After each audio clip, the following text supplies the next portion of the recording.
So you don't think an attack is in his mind, or US joining Israel? You don't think that's in his the wording mind? of the G7 statement, I think, speaks for itself, and I sat next to the President for that 2-hour In politics, mistakes can be corrected. But what happened to Keir Starmer last week wasn't a misstep. It was a total systems failure, one exposed by his mouth, his critics, and even veteran journalists.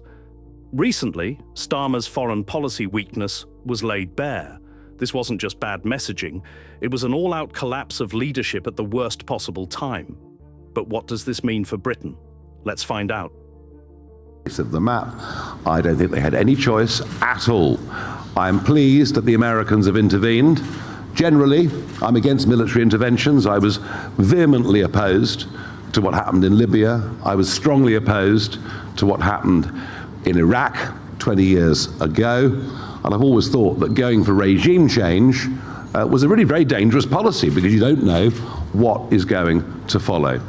In this case, this Iranian regime, brutal, evil, they've been there for 4 decades, and I still find it actually quite difficult to believe that Obama, the European Union, and of course the ever-reliable British Foreign Office got all of this completely and utterly wrong with the JCPOA agreement just over a decade ago, which just simply allowed tens of billions of dollars to be freed up for the Iranians, which they've used to fund the Houthis, Hamas, Hezbollah, and anybody else that intends to cause grief. So I hope and believe that the American reports are right, and that Iran no longer has nuclear capability, and we'll see what comes. Nigel Farage came out with what should have been a moment of contradiction, and instead offered surprising clarity. He denounced past regime change disasters like Iraq and Libya, yet supported America's latest move against Iran. Why?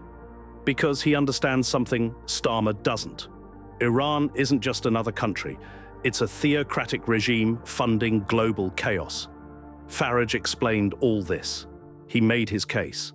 Meanwhile, Starmer remained invisible, offering no serious challenge to Iran, no strategy, no recognition of the threats Farage described. Farage sounded like a statesman. Starmer sounded like a blank page. After that, perhaps the only surprise is the only person in the country who didn't seem to know the Americans were about to do something was the British Prime Minister himself, who appears to be totally dumbfounded by the whole thing, and says there should be de-escalation, whilst in the next sentence saying Iran should not have nuclear capability. We'll look forward to the Prime Minister explaining to the House of Commons this afternoon exactly what the British position. Britain was left out. The US struck Iranian nuclear targets, and the UK was caught unaware. Farage revealed the most embarrassing detail. The British Prime Minister was completely in the dark. Starmer's response, de-escalation. But in the same breath, he insisted Iran must not have nukes. The contradiction is staggering. How do you de-escalate while demanding what can only be enforced militarily? He doesn't reconcile it because he doesn't know how. This isn't diplomacy. This is dithering in disguise. Before we continue further, tell us, are you enjoying the video? If yes, please like and share the video and subscribe to our channel for more exclusive videos on the groundbreaking changes happening in British politics. Let's continue now. It sounds like an American attack could be imminent. Do you know what's going on? Well, I don't think you should read into that an American attack is imminent. He's calling the Security Council together. We had a 2-hour discussion with the President last night on the Middle East, on this very issue, and as a result of that, the G7 statement came out very clear about the risk of the nuclear program in Iran, Israel's right to self-defense, and the need to de-escalate across the region, including in Gaza. So you don't think an attack is in his mind, or US joining Israel? You don't think that's in his the wording mind? of the G7 statement, I think, speaks for itself, and I sat next to the President for that 2-hour discussion as we were working through not just the issues but the statement itself. So you're not worried about escalation? I'm clear that we need to de-escalate. But are you worried about escalation? Of course I'm worried about escalation, which is why my focus is on de-escalation. I'm worried about escalation in the region. When Starmer opened his mouth, what followed was a clinic on how not to lead during a crisis. Asked if he feared escalation, he dodged. Asked if he knew what Trump was planning, he repeated, "I sat next to him for 2 hours." As if physical presence equals strategic understanding, his lines were robotic, his tone was detached. When pressed, he simply said, "I'm worried about escalation, which is why my focus is on de-escalation." It wasn't just empty, it was dangerously vacant. This was a man trying to look informed without having any grip on the facts. You could see it in the blinking, the phrasing, the repetition. It wasn't leadership, it was a PowerPoint slide with a pulse. Either. No, but I mean, there's two things about that particular statement. I mean, firstly, obviously it showed Keir Starmer's complete ignorance about what the Americans' intentions were, and obviously gives an insight into what his real relationship with Donald Trump is, given Keir Starmer made a very great play about how he was sitting next to Donald Trump at dinner, and still obviously had no idea what Donald Trump was planning. But there's also a more important point, which is, if you remember, we had this period of a week in which, as it were, there was the drumbeat, the build-up to American military action. And at that stage, one of the key things that Trump and others in the American administration were trying to do was to convince the Iranians that they were deadly serious about intervening, and coming as close as they could to basically saying, if you don't come to the negotiating table now and completely relinquish and abandon your nuclear program, then we are going to bomb you. And that was, in a sense, the final chance that the Iranians were given to act before the bombing commenced. Keir Starmer was actively undermining that strategy, because Keir Starmer was wandering around saying, "Oh, you don't need to worry. Donald Trump doesn't mean it. It's just noise. It's just the hawks in Washington just beating the drum. It's not really going to happen." So at the same time that Keir Starmer was basically calling for de-escalation, his words had the practical effect of undermining that strategy. And you can't have the British Prime Minister conducting foreign policy in complete ignorance. Because this is the other thing. What is Keir Starmer's entire foreign policy based on? As I said on yesterday in my column, he's not acting as if he's the Prime Minister of the United Kingdom. He's acting as if he's some sort of glorified global marriage guidance counsellor. Yeah. Wants to position himself between, as he says, as the bridge between Europe and the United States. He wants to put himself as the deal maker between Trump and Zelensky. Here we've had him try to act as peacemaker between the United States and Iran. Right. But if you want to have that role, and you want to adopt that role, and you want to take that role on your shoulder. Hodges explained that Starmer's televised cluelessness wasn't just embarrassing, it was strategically dangerous. While the US was building up pressure on Iran with one final ultimatum, relinquish your nukes or face the consequences, Starmer was publicly undermining them. With every call for de-escalation, Starmer weakened the US position. He gave Tehran the illusion that Britain wasn't on board. He made serious deterrence look fractured and gave the enemy room to stall. And then Hodges said it outright. Starmer isn't acting like a prime minister.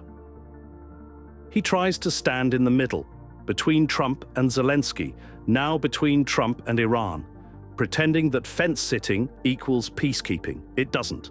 It signals weakness. It shows the world Britain is unsure, unfocused, and unserious. If you want to be a peacemaker, Hodges argued, you have to carry the weight of that role. You can't float between sides like a moderator on a podcast. You have to own the strategy, and Starmer doesn't even understand it exists. Thank you, Mr. Speaker. They can shout as much as they like, but we all know the truth. We used to be a strategic player on the global stage, advancing Britain's interests with confidence, and now we are on the sidelines. Over the last few weeks, historic events unfolded in the Middle East, and at every stage, Britain has been out of step with the US and out of the loop with Israel. Last week, the Prime Minister came back from the G7, insisting that there was nothing that President Trump said that would indicate he was about to get involved in this conflict. Days later, the US launched its attack on Iran's nuclear facilities. He had no idea what was going on. The week before, Israel launched an attack on Iran, and it became apparent that the UK was not even informed about the attack in advance, despite us having been involved in previous preventative action. How is this standing up on the world stage? On Tuesday, the Foreign Secretary, a lawyer, repeatedly could not say whether the US strikes against Iran's nuclear facilities were legal. This is a government that doesn't know what it's doing. Let me make the Conservative position clear, Mr. Speaker. Iran has been a direct threat to the UK for years, plotting terrorism on British soil. It must not get nuclear weapons. And this is a time for Europe to step up, and the UK should be leading. Instead, we have an Attorney General using international law to constrain and restrict the UK while the Prime Minister hovers indecisively on the sidelines. What we need is a leader. Instead, we have 3 lawyers. Kemi Badenoch exposed not just Starmer's confusion, but Britain's entire strategic collapse. She laid out the facts. We weren't informed about Israel's strike. We weren't consulted on US action. Our intelligence networks have atrophied. And at the heart of it, 3 lawyers running the country like it's a tribunal, her most devastating line. What we need is a leader. Instead, we have 3 lawyers. And she's right. Starmer's team isn't shaping global events, they're checking clauses. While America and Israel take risks, Britain under Starmer dithers. The UK used to be central. Under Starmer, we're the afterthought in the email thread. Yeah, I mean, I said in my column on Sunday, I wrote about it in April. I was out in Israel, and it was very clear from the briefing we were getting from Israeli sort of foreign office officials and intelligence officials and security officials that this was coming, and it wasn't a matter of if, but when.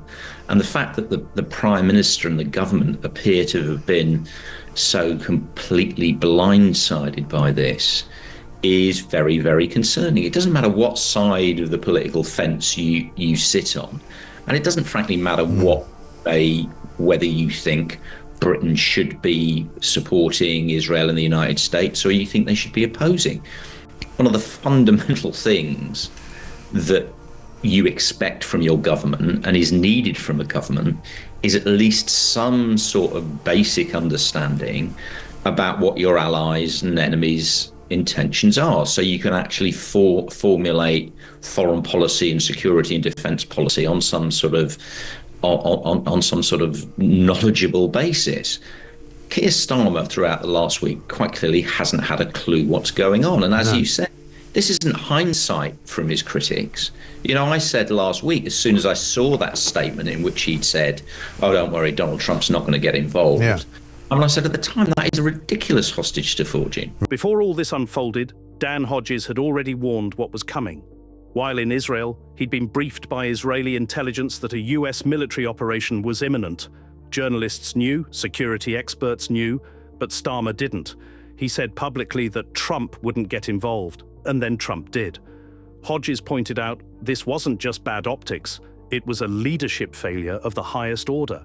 A prime minister was not only behind the curve, he was actively misrepresenting reality to the public, not from deceit, but from pure ignorance. So this isn't political bias, it's not ideological warfare, it's an unavoidable reality.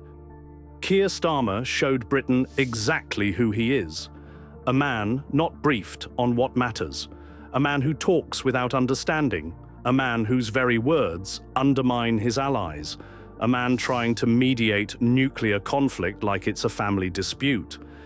In the face of a real crisis, we saw a leader who isn't neutral, he's absent, and in a world that's burning, Britain can't afford a prime minister who keeps bringing a fire extinguisher full of fog. So, if Starmer missed this crisis, what else would he miss? Should a PM's words weaken allies and help enemies? Let us know in the comments section. Can Britain trust a leader who never acts, only reacts? Do you want to watch more videos like this one?